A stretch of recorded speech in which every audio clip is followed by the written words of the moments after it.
₹2,000 farmer ID जमिनी खतपाणी शेतकऱ्यांना पीक नुकसान भरपाई वेगवेगळ्या पद्धतीच्या आपण 5 मोठ्या घोषणा पाहणार आहोत. चला पाहूया पहिली अपडेट.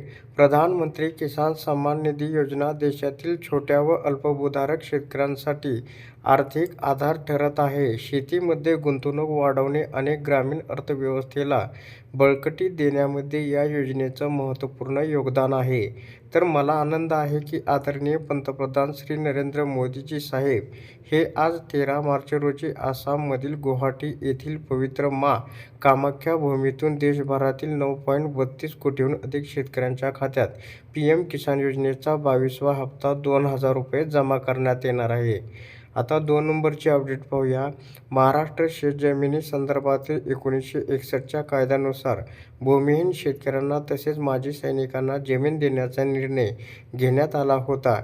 या जमिनी वर्ग 2 मधून वर्ग 1 मध्ये रूपांतरित फ्रीहोल्ड करण्याबाबत शासन सकारात्मक असून याबाबतची प्रक्रिया शासन स्तरावर सुरू आहे. कमीत कमी दरात या जमिनी फ्रीहोल्ड करण्याबाबत शासन स्तरावर मार्च अखेरपर्यंत निर्णय घेण्यात येईल, असे महसूल मंत्र्यांनी विधानसभेमध्ये म्हटलेलं आहे.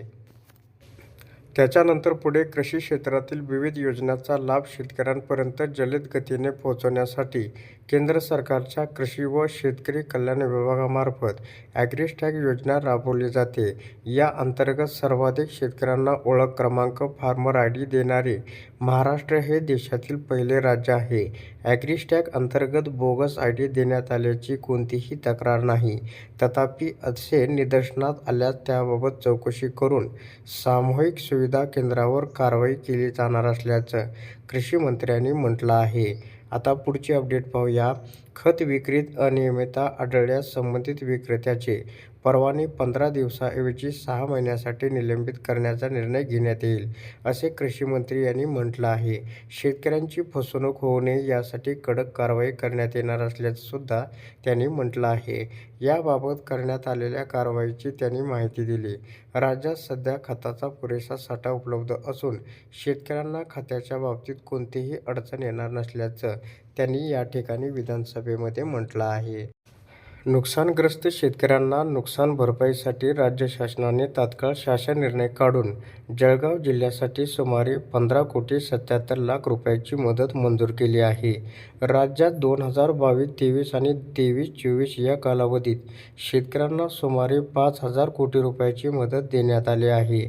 तसेच खरीप हंगामातील राज्यातील 1,02,00,000 शेतकऱ्यांच्या 79,83,581 हेक्टर क्षेत्रावरील नुकसानासाठी सुमारे 15,817 कोटी रुपयांची मदत देऊन शेतकऱ्यांना दिलासा देण्याचा प्रयत्न केला असल्याचं मदत व पुनर्वसन मंत्री यांनी म्हटलं आहे.